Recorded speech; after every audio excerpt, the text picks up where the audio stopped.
What's up, plant lovers? I'm Devin Wallien, and I'm here with one of my money trees. And you can see it's getting a little bit leggy on top. I would rather have a nice bushy appearance to my money tree. And so in this video, I'm gonna show you guys how to get that truly bushy money tree look. Now, I'm here in Westchester, Pennsylvania. We are in the middle of spring. Nights are finally above 45 degrees Fahrenheit consistently.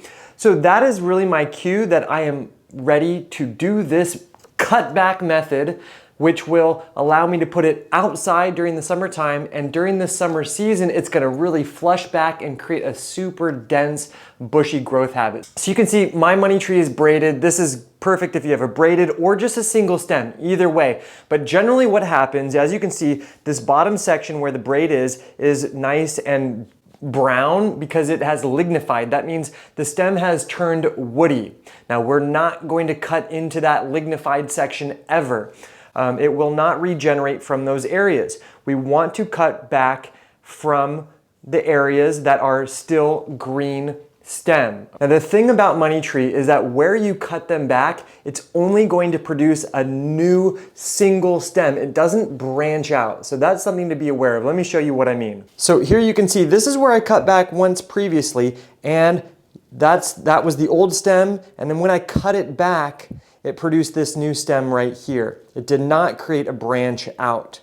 But what you will notice is that where I cut back, down here it becomes thicker. And that is really important. That's one of the key things that we benefit from doing these cutbacks, is that when you cut it back, that bottom section will become thicker, stronger, and able to support more weight on top. So if your money tree is a little bit lanky and floppy and it just doesn't go straight up because the stem can't really support its weight, this is another great reason why we want to do this cutback. Now, while they will generally just produce that single stem from where you cut it, sometimes you'll notice what I have over here. You can see I'm lucky because I have two buds that are getting started right here and here. So if I do cut it back here, I will probably actually get two. Now that's a little bit unusual, but that's a great thing. Now you're gonna need some really good, strong, sharp shears or pruners. I use Felco. These are the best. If you are like a normal gardener and you do lots of gardening stuff, you should get some good ones. You can find a link to these down in the description below. So now that we have a good idea of what will happen when we cut them back, where do we choose to cut them back? Now this is what's considered a node, as we know. So we're always gonna cut back just above one of these nodes. So right here, I will just take it and I will cut back, just like that. You can try to propagate these from stem cuttings. I've tried and tried and tried, and I have not had luck. Maybe I'll give it another go right now, see if I can make it work. But that's just something that might be another fun project. On this stem, you can see here's a node. There's a node right here as well. There's also a node here, so I could cut right here above that node, and that would be great. But that's still a little bit of a thin, kind of wimpy stem. So I could actually just cut it even further down here, right above that node. And that's another good spot. So here you can see I cut once before, so I could cut it right back here again, or I could cut down just above this node right here. And I think I will. I'll cut it right here this time. On this section here, I have a node here, I have another node here, so I will choose to cut right here above that one. Now on this guy, you can see I have this node that I cut back from once before. Here's another one, but I kind of want it to be a little bit more even with the other one. So this right here, you can see this is kind of like a line along that stem. That is also a node. So it looks a little bit different, but it is also a node. So I will cut it just above that. So here is this node. I will cut it here. Another node right here. Another node right here. And I have my last node right there. And from here, we can go ahead and put it outdoors in a pretty sunny location. You can do it in like a rather shaded location, but it will grow much faster in the sun. And because there's no foliage on it, we don't have to worry about any sunburning. We can just go ahead and put it right into that full sun right away. But if you are putting it on a deck or hard surface, I recommend using these little things called pot feet. Just put it underneath them, and it's gonna help protect your hard surfaces from getting, you know, any moisture lock on that hard surface.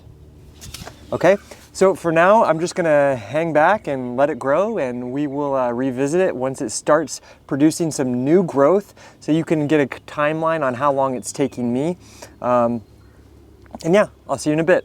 All right, so we can see some growth points happening here and here and here and here and here. So that's what you're gonna look for. And just like I had said, they'll come out right below, right where those nodes were. So that's why we cut just above those nodes, because that's where the new growth is going to emanate from. So we're almost into the first week of summertime, and it's been a really wet and cold end of spring here in Westchester, and I was a little bit worried that this would get a little bit overly inundated with water, but it's honestly been fine. We've had torrential downpours. It's been outside the whole time. The soil has really remained pretty much constantly moist, and that had me a little bit worried as well. But because it's in a small container and I know that the roots are really filling out the pot, it's not been a problem. It would have been a problem if it was in too much soil, if it was in too large of a pot for the size of a plant it is. And that's really one of the basic tenets, one of the basic rules of thumb that you really need to ensure, is you don't want to grow them in huge and enormous pots. You want to put them in appropriate sized pots for the size of their root system. And you can see all those little buds are still getting started. Look how gorgeous they are. They haven't really started to form into leaves just yet, but shouldn't be so long from now. Well, it was like overnight that the leaves started to form, and then they just popped open, and now they're growing so quickly. You can see how lovely and lustrous they are. And because the leaves have opened in a full sun situation, they're going to be perfectly fine as they continue to grow larger and larger in this full sun area on my deck. It really is crazy how fast the leaves develop. Once they do start to form, they seem to grow so quickly. Now, what you can do, you can see it's kind of leaning to that direction. You know, the sun passes that way, so it's kind of growing in that way. So at this point, you know, if you notice something similar, you can just give it like a 180-degree turn, and that should help to even out that growth a little bit better. Still looking good. We still have plenty of time for it to enjoy growing outside. So yeah, I'm really loving how it's looking, how it's developing, exactly how we wanted. And you can see it's very nice and upright. Well, at this point, the leaves are fully flushed out. It's looking fantastic. And at this point, I could bring it back indoors and enjoy it as an indoor plant once again. But as we are still in summertime, I'm gonna let it remain here and continue growing outside until the nights start to dip around like 50, 52 degrees Fahrenheit. And at that point, I'll bring it back inside, put it in a nice, bright, sunny window, and enjoy it as a houseplant once again.